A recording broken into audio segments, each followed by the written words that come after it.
Following is a special hand-picked episode of Blue Sky specifically for our Rewind and Recharge Summer Series. Enjoy.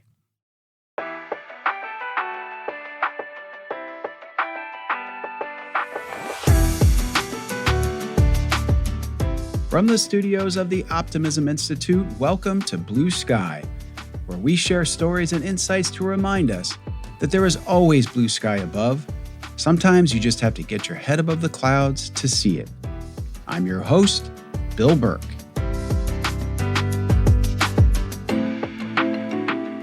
Like so many of the people who come on this show, today's Blue Sky guest, Theodore R. Johnson, who also goes by Ted, comes to us with a remarkable personal story.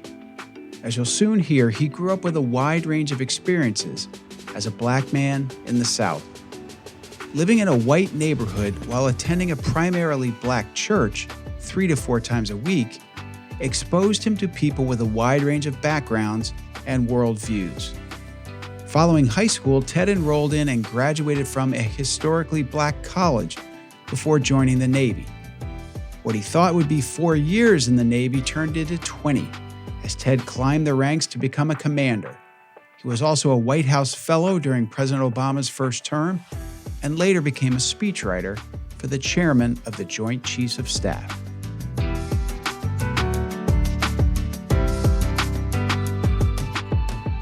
It was in this role that Ted discovered his love of writing, and today he's a columnist, essayist, and author of 2 books, the second of which is entitled If We Are Brave, and was just published on October 1st of 2024.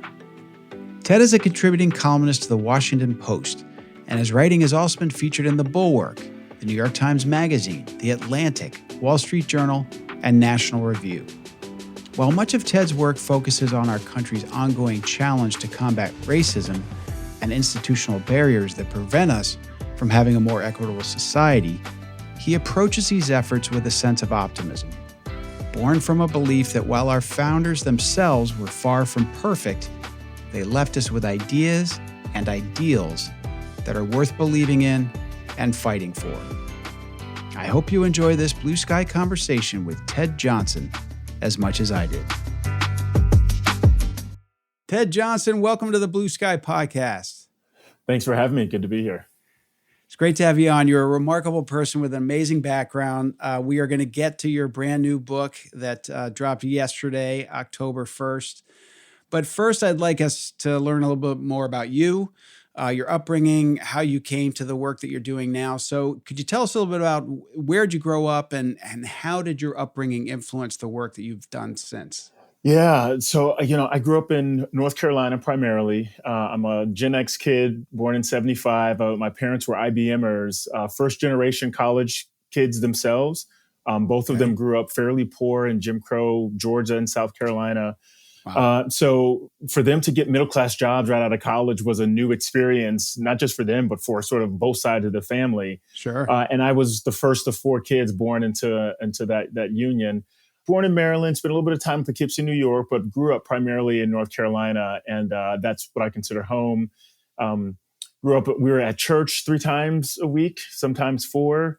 So a lot of time in church. I did all the things other kids do. I collected baseball cards and I liked pro wrestling and, played sports. And I grew up primarily in a white suburb in Raleigh. And so for much of my life, I did not live around Black people. I was usually one of very few Black kids in my friend group in the neighborhood. And but our church was Black. And so that was sort of my weekly, departure from regular America to a very niche section of it. And that describes life up until I graduated high school, went off to an HBCU in Virginia, and then off to the military, mostly as a way of sort of crossing the threshold into manhood, sort of testing myself to see if I was ready to take on life as a man independent of his parents, but also just wanting to have an interesting job that would take me around the world a little bit, and life sort of picks up from there. Would you say there was something about that? I don't know if it's a full duality, but you mentioned sort of most of your week and then versus church. How did that influence your choice of to go to an HBCU, do you think? Yeah, it definitely influenced it. My both of my parents are HBCU grads. They Okay. both grew up again where they grew up. They were in segregated rural communities. So Okay. their churches, their schools, their lives were segregated.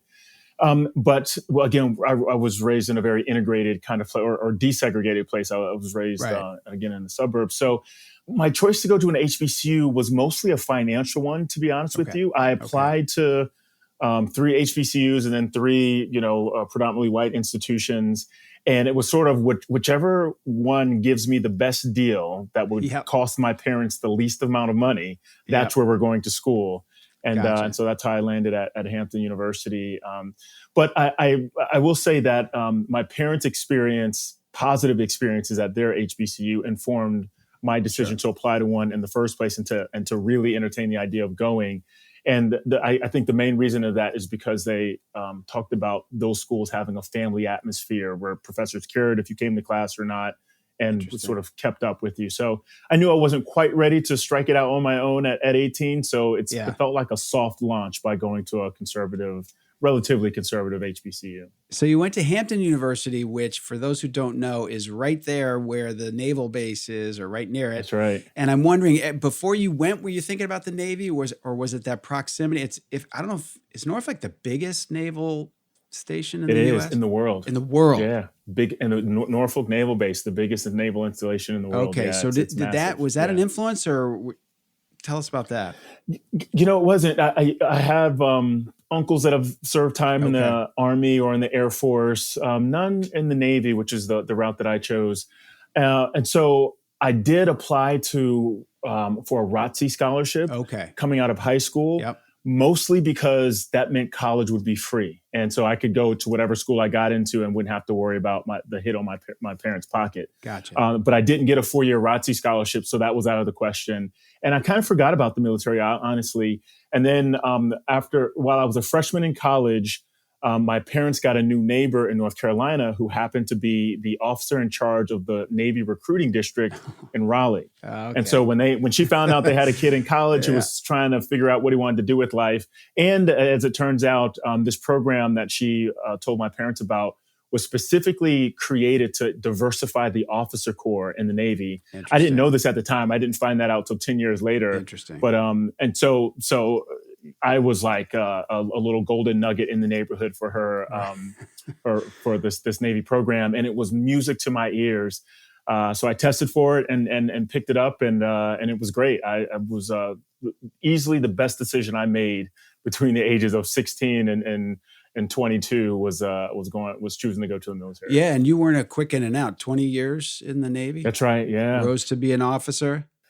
Yeah, it was going to be 4. I left Hampton, went to Officer Candidate School in Pensacola, did a few months there, graduated, went to San Diego, and I was going to do that tour, do those 3 years, get a second job in the military, leave after 4, do reserves for 4, and hopefully just have a government job somewhere in the DC area and live happily ever after. And then I got to DC or to the DC area on my second tour, and then ended up getting an early promotion and the chance to go overseas. And that's sort of what kept me in. And at that point, I'm at the 8-year mark going on 11 at the time I'll leave my third duty station.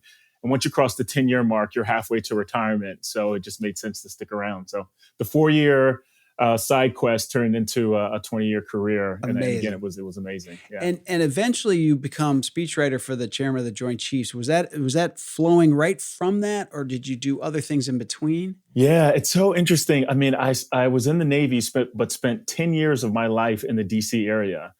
So I've spent more time in the Pentagon than I have at sea when you add up all the time together. Yeah. So my first 3 years, I was at sea, riding ships out of San Diego, going to the Arabian Gulf and enforcing UN sanctions against Saddam Hussein and oil smuggling and that sort of thing. Wow. And then from there, I went to the National Security Agency for a few years during the time of the Enduring Freedom and the Iraqi Freedom Wars in Afghanistan and Iraq. And then from there to Okinawa, Japan for just over 2 years. And then to the Naval War College for a few years in Rhode Island. And then and then in 2011, I got picked up for the White House Fellowship, where you spend a year in this fellowship in DC, and I never left. I spent a year at the White House Fellowship, went from there to the Pentagon and spent about just under 3 years working on operations stuff. And then the last 18 months of my career as a speechwriter to first Chairman Dempsey and then to Chairman Dunford before retiring in the summer of 16. So speechwriting I was actually in school at the same time. This was sort of the end of my career. So I was getting a doctorate and knew I wanted to pivot away from the cyber stuff. I worked in the military. And so speechwriting turned out to be just a great way to, a great complement to my doctoral pursuits outside of work. So I was writing everywhere, at work for different audiences, in school for academics. And trying to cultivate those two skills at the same time is where I recognized writing is what I want to do. And I want to do it from sort of an informed research perspective. So that's sort of the speechwriting helped usher my career from the military into the post-military life. You mentioned getting a doctorate. A lot of people, if you don't have experience with the military, I don't have personal experience, but a lot of family, the amount of education, continuing education you get when you're in the military, and you don't become an officer and an admiral and a general or whichever branch you're in without that continuing education is remarkable. Yeah, they really do invest in these benchmark degrees or exposures, training sessions. You're a lifelong learner if you're in the military, and you need to be in order to be promotable.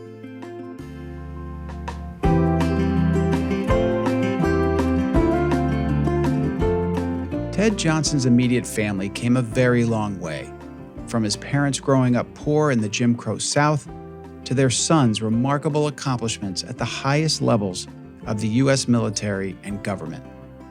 It's interesting to think about what Ted's childhood must have been like, growing up in a white suburb while also being deeply involved in a Black church. After attending Hampton University, he thrived in the Navy, and as opportunities kept coming his way, he didn't wind up retiring until he'd made it to 20 years of service. Getting back to our conversation, I wanted Ted to talk about his writing career. So you find a love for writing, you're clearly good at it, you've got the bug, and a lot of the writing you've done, and the two books we're going to talk about, the one you've already published and the one that's about to come out, the first one that's been published, When the Stars Begin to Fall, Overcoming Racism and Renewing the Promise of America. So you have chosen, and your next book, I believe, sort of picks up on some of these themes. You've chosen to write about racism in America, and from an angle where, and you correct me, but it feels like you're saying this is sort of, an original sin of this country. It's one of our biggest issues, but you come at it with a sense of optimism in that we are founded on the belief that we can be better. And, you're renewing the promise of America is in the title of your book. Is that a fair way of describing? And can you just tell us, and then how did you arrive on this was a subject you wanted to specialize in? Yeah, again, I think that captures the first book really well. I actually, my work generally pretty well.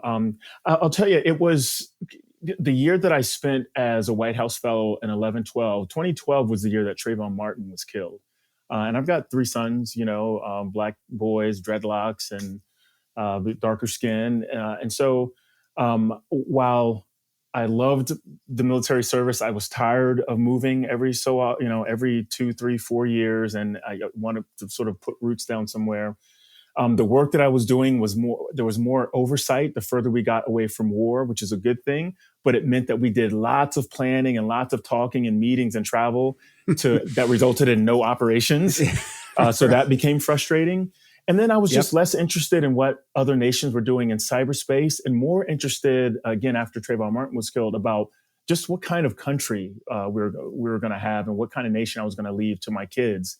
And so I wanted to focus my efforts on strengthening America from the inside instead of sort of being on the front lines or at least in the service and trying to protect her from external enemies. So that's sort of how I came to the race conversation, because I wanted to know, how could my kids live in the kind of America that we mythologize, and not the America that's that has had a little bit of a struggle living up to its promise. So that's directed my research and pushed me from focusing on cyber stuff in the military to thinking more about race and participatory democracy. Because of your upbringing and then the time in the Navy, I'm curious about this. The military in this country sometimes gets criticized, but often gets credit for being better than other institutions in terms of integrating.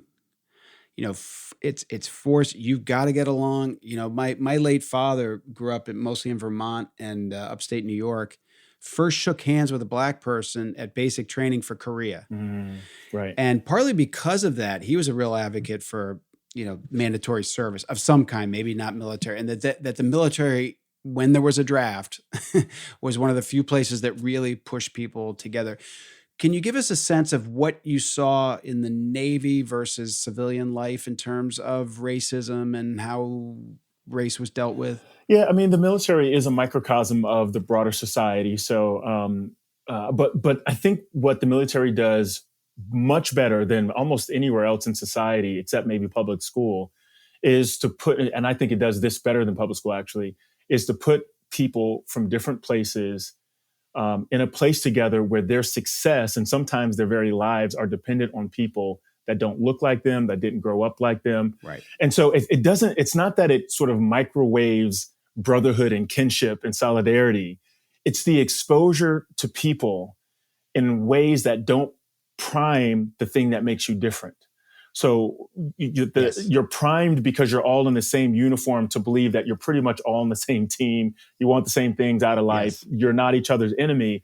And so differences in religion or what region you're from or the color of your skin or your ethnicity become less important in sort of overall because you're all in the unit together or you're sort of all working towards the same task. And that exposure under these constructive circumstances is what cultivates the kind of solidarity I think we want to see in the broader society. The last thing I'll say on this, though, is what research has shown from World War II forward is that all of the benefits gained from being exposed to people who are different from you, different politics, et cetera, when you are removed from that environment, say you leave the military and go back to your home community, it only takes a year or two to readapt the values of the place where you came from. Yep. And begin to lose the practices and exercises, beliefs and stuff of where you were. So there's a radius and a half-life to the positive effects of connection that military provides. If it's not cultivated, if it's not exercised and cared for, then it atrophies, and eventually you can get some negative results out of it. In the broad topic of racism in America, one of the saddest chapters I've come across in just my reading, I didn't live it, was African-American troops coming back after World War II and having, been shot at and many died and coming back, even wearing uniform and coming back to the exact same stuff that was there before they left. So one of the blurbs on your first book I really liked, it's from Mitch Landrieu, and he said, in this work, that's you, Ted, he challenges America to find her better self precisely because he loves her so much. Why do you love America so much? Yeah, it's like asking, why do you love your family so much? It's like, this is where I was born. It is the world I was born into. And fortunately, I was born into a time in the nation far better than it was 100 years ago, 200 years ago. If I was born in 1875 instead of 1975 or 1775 instead of 1975, very different existence simply because of the color of my skin. And so I love the country so much because of its sort of promise, its belief in democracy and equality. I love it because others have fought so hard for me to have a place in it, and for those who will come after. And because it's sort of cliche to say, but it is a place that was founded on an idea, even when that idea was not executed to perfection and may never be to perfection. But the idea of equality and of democracy and that people should basically reap the rewards of the work they put in, I buy into all of that. So America is home. I love it because it's mine, and it's not even a question for me. It's always a question of how do we make it better, not how do we get rid of it, or how do we do it, change it completely.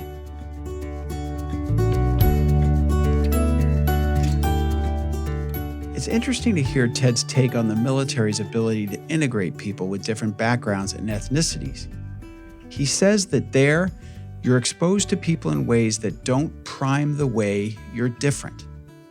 And despite our many challenges as a country, many about which Ted himself writes, he still loves America and remains optimistic about our future. More than anything, he buys into what he calls the idea of America and embraces the challenge of thinking about how we might make it better. Now, back to my blue sky conversation with Ted Johnson. You mentioned the Trayvon Martin shooting as being a sort of a catalyzing event for you, and now we're going on, hard to believe, 12 years since then. I don't know how old your kids were, if you'd had, quote unquote, the talk before then or after. How do you feel about, you're still writing on this subject, how do you feel we've done in the 12 years since that event? There have been, sadly, even more high profile killings since then. How do you feel we're doing? Yeah, it's a hard question. It's hard to say that we're doing better, Right. because it's still happening. And Right. but I do think we're having more honest conversations about things when they do happen. And Yes. those conversations aren't really leading to policy change. Maybe little things here and Yeah. there. Some are big, like police wearing body cameras and that sort of thing. That Yes. matters, but it doesn't Yes. stop the things from occurring at all, which is Yes. which is sort of the end goal. So, but where I think we've gotten better on is now we can have more honest public conversations about what's happening, where people are willing to listen to the role of race or maybe the abuse of power by state agents in ways that they weren't willing to listen to 2 decades ago. And so it's almost unfortunate that the very public nature of these killings, especially between Black men and armed policemen, is Yes. is that it has created a conversation that is more expansive and I think more honest than with more people than it was 2 or 3 decades ago. No doubt. I would agree with you. We also, I think, though, sort of thrash around as a country.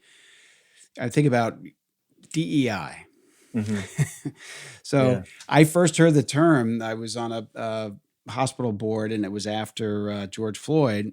And, we had always talked about diversity, but the EI part wasn't. And so it was a huge push for so many organizations. People got behind it. And it hasn't been that long since then where pendulums start swinging back and people start pulling back. And if you're a person of color and you're in your job, you're a quote unquote DEI hire. Where do you come out, Ted, as someone who has studied this, lived this, writes about these general subjects? Where do you come out on this whole sort of, DEI is the term. Right. Can you talk about that? Yeah, it's a term that's been hijacked and weaponized and turned into Yeah. a political tool instead of talking about what the actual objectives are. But it's not new. I mean, it's political correctness, and then it was woke, Yep. and now it's DEI. Yep. It's I in the military. I've told you I had an early promotion. Someone told me they said I was an affirmative action promotion. And Right. so that's just like saying today, oh, you're the DEI promotion, you're the DEI candidate. Right. Right. So It's always been there. right. So it's not new. It's just that the terminology is a little different. But what I'm most fascinated by is the impulse. Why is it effective to say that to divide people based on an attempt to remediate things that the government got wrong? The way I characterize racism writ large, in not the interpersonal kind, but sort of the structural, systemic, I think of it as an issue between the state and the public, not between Black and white people or people of different races. So, and during slavery, the United States failed the people. It wasn't white people hating Black people and the state just went along with it. During Jim Crow, the state failed the people. And so in this way, the focus of our efforts should be correcting the state's errors instead of trying to remediate or change people's hearts and minds. That's the work of pastors and psychologists and therapists and stuff for in the policy world, and sort of being good neighbors is just to ensure we all work under a set of just laws and set of fair norms and get, and sort of able to get along in this big diverse society together. But as soon as someone's a DEI hire or an affirmative action, or they took my job, or they're ruining my community, it starts to divide the people that can hold government accountable. And it essentially weakens the people's voice by turning our voices against one another, Yes. instead of sort of pulling them together and making demands of the state, which is what the Declaration and the Constitution are drafted in order to facilitate. Fascinating. Okay, so I want to push this a little bit because you just said some really interesting things about this being the government failing the people. So a lot of people listening to this, probably the vast majority, or at least majority, don't work in the government. Mm-hmm. So let's say you're listening to this and you run a business, or you're a senior person at a business, or up and coming in a business, whatever.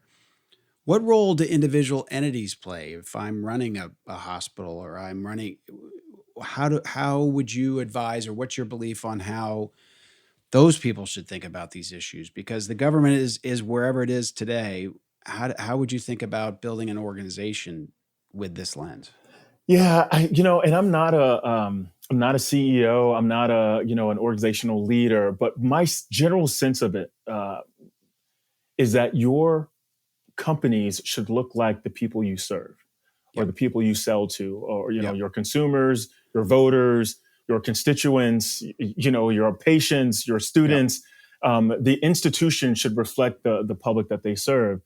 And so, to the extent, if it's more difficult to hire people of a certain gender, or with certain language skills, or certain races, ethnicities, because of where you're located, or education requirements, or pay issues, I think institutions, corporations that are most interested in doing the most good and offering the best product should take extra steps to ensure that their corporations, or again, their people, look like the public that they're trying to serve.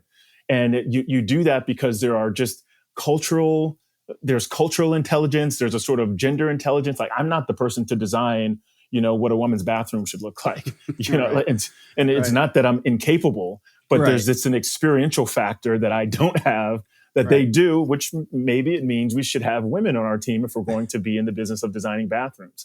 And so if that means you have to work harder to hire women, and you have to pay them a little more to retain good talent, so be it, because the product is better on the other side anyway. Instead of the model of like, hire the people you're most comfortable working with, Right. and then shoving bad product down people's throats, and then saying, well, this is the only one on the market, so Yeah. take it or leave it. Right. But it's not our problem to fix it. Right. So that's sort of how I see it.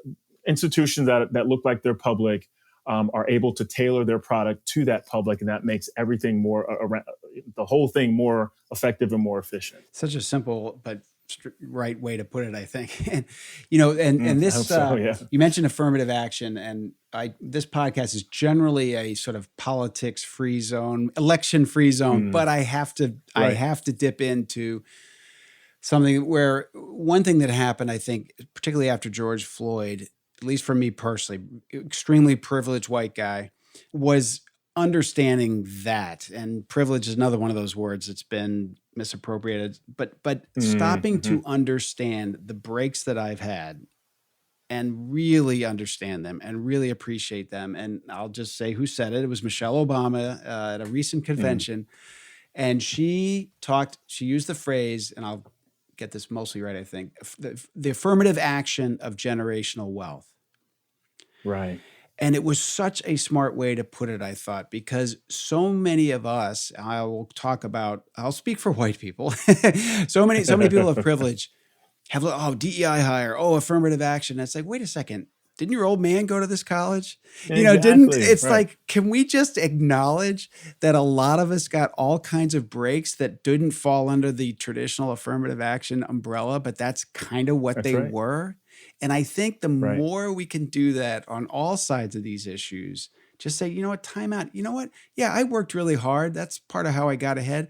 But I was way ahead of the game because of the affirmative action that I experienced. Does that ring true to you? No, I think so. It's like, it's only affirmative action when it doesn't happen to you. If you got in because of nepotism, well, that's not affirmative action. Right.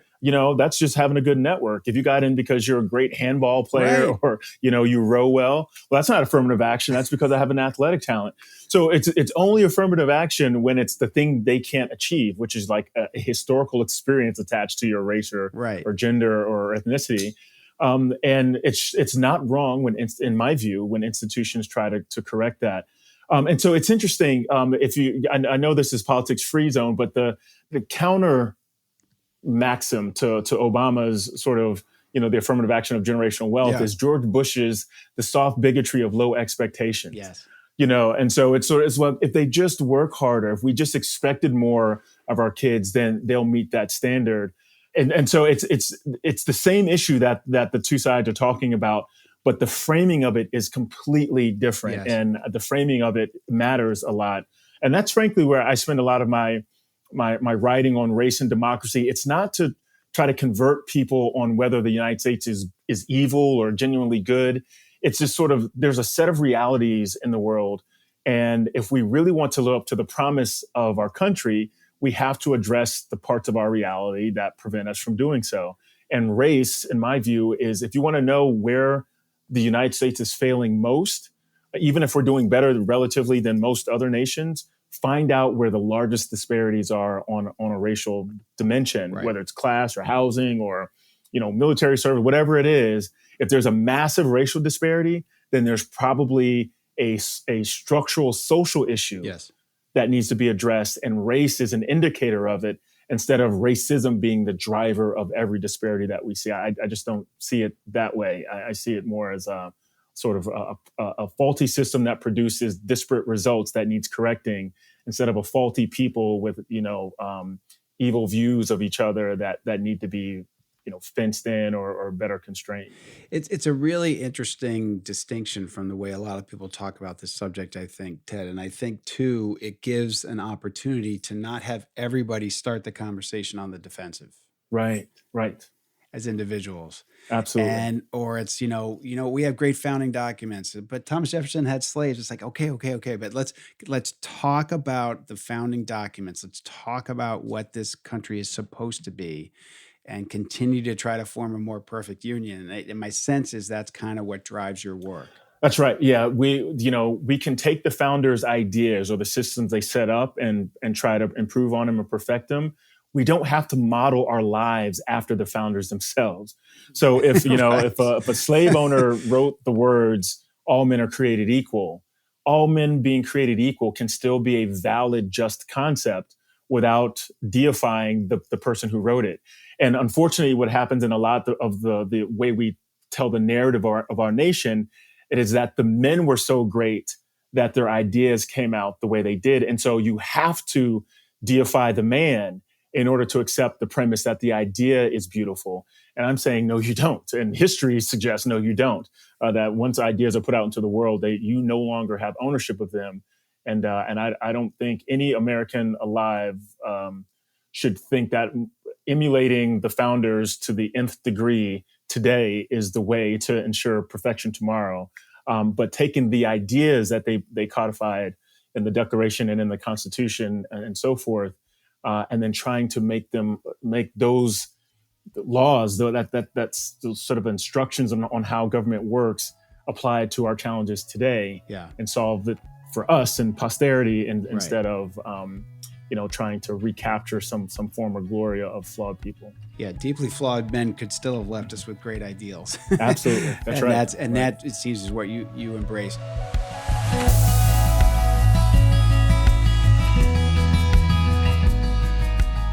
In the time since the killings of Trayvon Green, George Floyd, and too many others, Ted knows we still have a very long way to go, but is heartened by his belief that we at least are having more honest conversations about race and related societal challenges than we used to.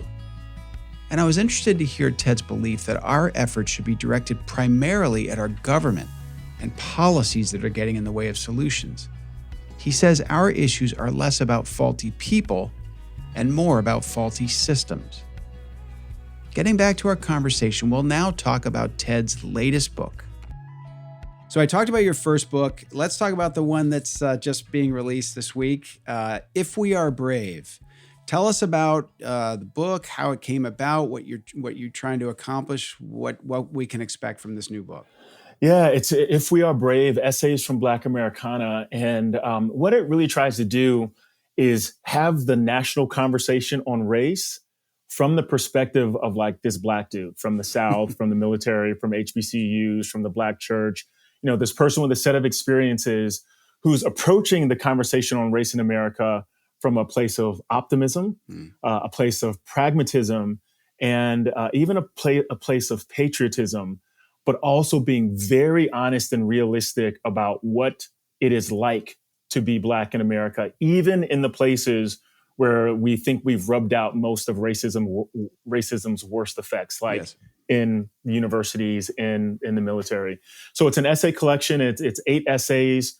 A couple of those essays have been published before. One has been published, or actually one big essay has been published in the New York Times Magazine on sort of democracy and Black senators and Black voters voting so heavily for one party over another since the 1870s. Yes. And then there's another essay in there that I wrote after George Floyd's murder, but I wrote it for National Review, which is a very conservative magazine. Yeah.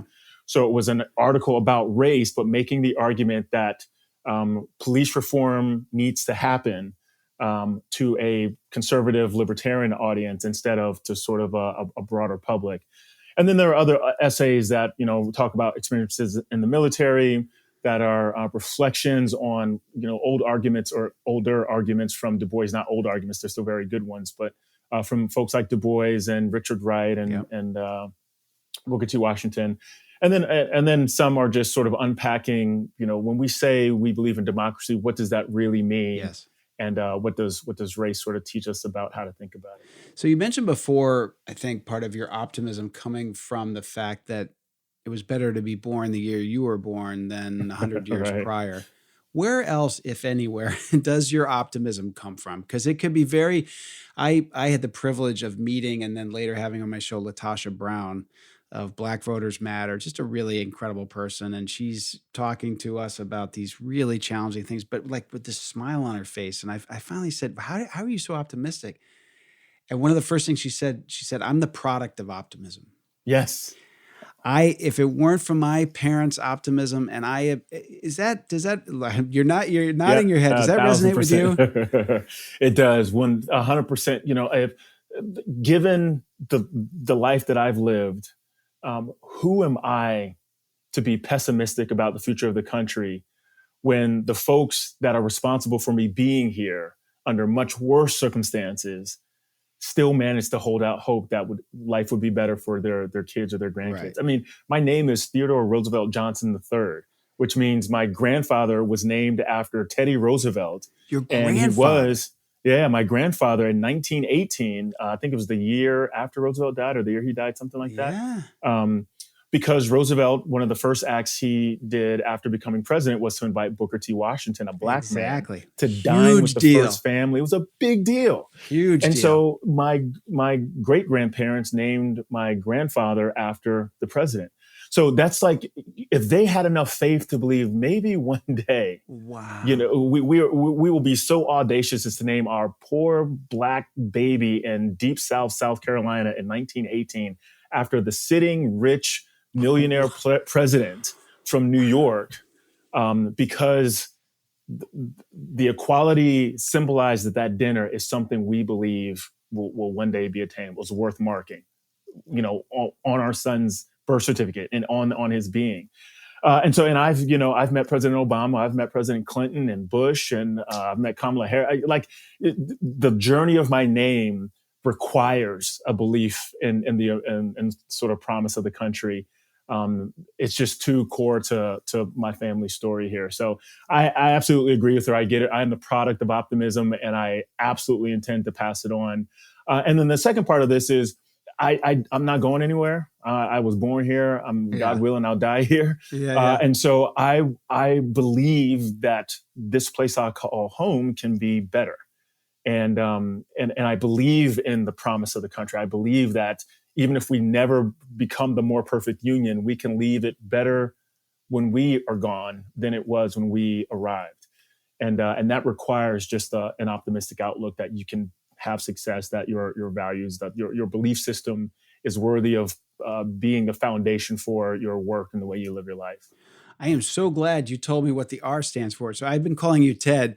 People looking for your book, which they should. You go by Theodore R., I believe, on the cover of the book. I did Right. not know the R was Exactly. Roosevelt, and I'm so glad you brought that up. That's right. And because I share a love of history, and it drives a lot of my optimism. And my listeners will roll their eyes as I say this because they know what's coming. One of my favorite quotes, a guy named Kevin Kelly was on my show, and he's written a terrific book. And he says, if you only read the news, you'll think things have never been worse. But if you read history, you'll realize things have never been better. Mm. And it stayed with me. And you've described it a couple of times that as tough as things are, it's better than if you'd been born 100 years ago. And are your parents still alive, if you don't mind me asking? My father is. My mother passed away. It's been just over 3 years now. Okay. And they are, I mean, the house that I grew up in is still that's where my mom lived until her last days. My dad is still there. So I can imagine what your dad feels when he sees your book in the bookstore. Yeah, it's something. My mom passed away the month before my first book was on shelves. Oh, I'm so sorry. But I received early advance copies of the hardcover and sent her one. And the day she went to the hospital for the last time, that morning, my book had arrived by FedEx. So she got the whole one, even though it wasn't on shelves. She never got to see this one come to life. But I thank her and her mother on the inside dedication for the love of reading and writing and being appreciative of the Black cultural experience, as well as believing that we can make the most of ourselves here in the United States.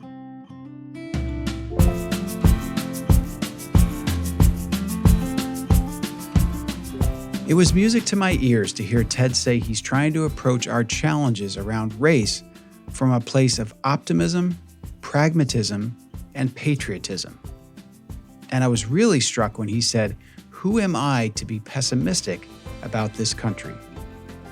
And as a history buff and fan of Teddy Roosevelt, you are likely able to hear just how blown away I was by the story of his great-grandparents naming their son Theodore Roosevelt Johnson, after President Roosevelt had invited Booker T. Washington to dine at the White House. Amazing.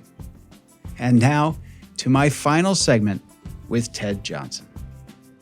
We've talked a lot about you as an individual and your work. You lead New America's flagship, Us at 250. Can you tell us about New America? A lot of people probably aren't familiar with it, why you're there, why it's appealing to you, and also about this Us at 250 initiative. Sure thing. Yeah. So New America is a think and do tank. And DC, as our President Anne-Marie likes to say, it's really a think tank that thinks about the evolution of the country as things like technology, family structure, the economy, the labor force. As these things evolve, do we have the policy, the sort of social contract in place to keep pace with the evolution of our society?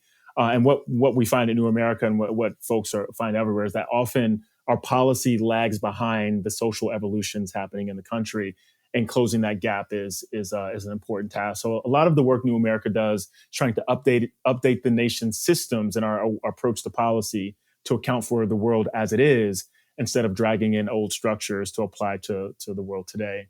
And so what we're doing at Us at 250, the country will turn 250 years old in July of 2026. That's the date the Declaration of Independence will turn 250, the ratification of that. And so we want to mark the semi-quincentennial by highlighting the work of folks and communities across the country that are bridging people across their differences, over divides, over history or place in society, demography, political power, that sort of thing, but leaning into the concepts of pride, reckoning, and aspiration.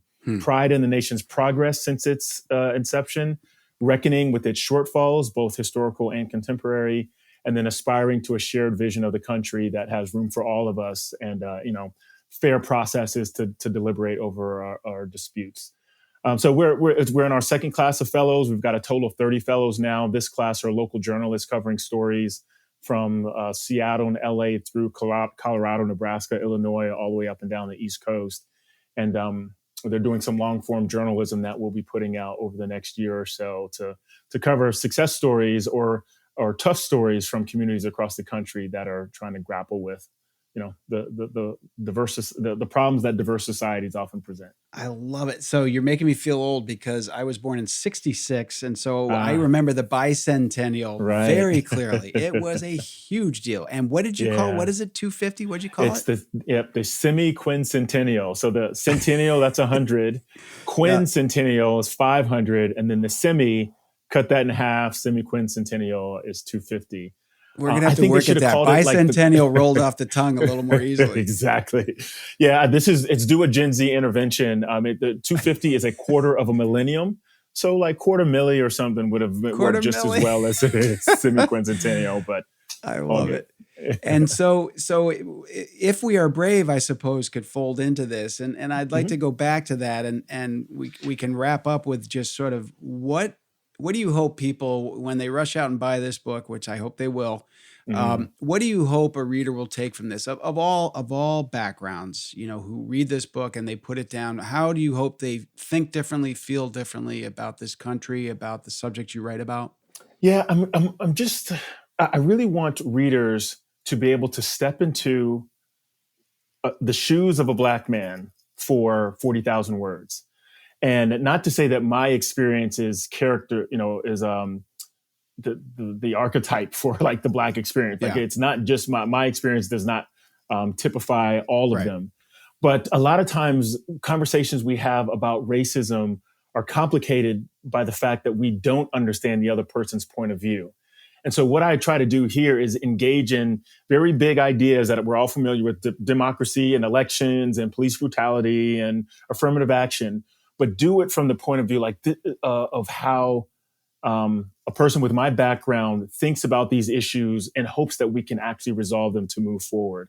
And so it's not a rant. It's not a policy recommendation. It's not angry, but it is very honest and doesn't pull any punches. And so in the same way that, white families in the 80s watched The Cosby Show, sure, it was funny and entertaining, but it was also interesting to see, is this what happens inside of a Black house? Right. Especially if you're from Iowa or somewhere and have never been into a Black person's home.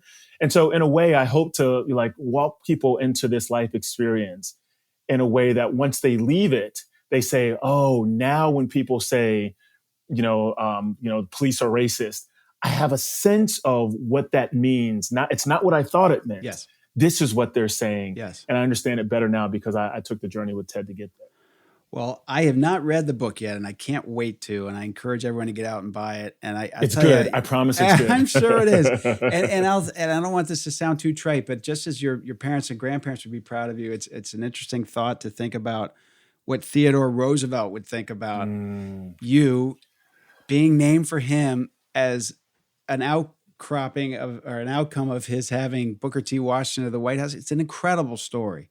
And so I'm so glad you shared it with me and with our audience. And so Theodore R., Ted Johnson, thank you so much for being on this show. Best of luck with your book, If We Are Brave. I know it's going to do great, and I look forward to reading it. Thanks so much. Thank you. Very much appreciate it.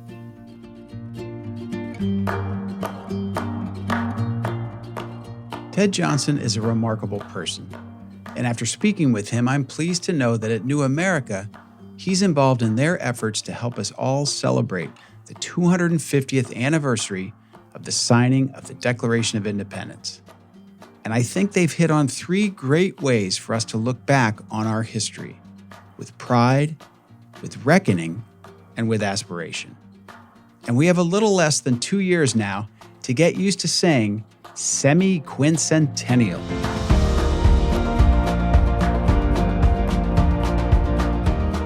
I hope you enjoyed this Blue Sky conversation with Ted Johnson and that you'll check out his new book, If We Are Brave. And before you go, please take a minute to leave us a rating or review. These help us keep making our shows better, and they make it easier for new listeners to find us. While you're at it, you might want to subscribe to Blue Sky wherever you get your podcasts. Sign up for the Blue Sky Weekend newsletter at theoptimisminstitute.com and follow us on social media. Until next time, I'm the founder of the Optimism Institute and host of Blue Sky, Bill Burke, and I thank you for listening.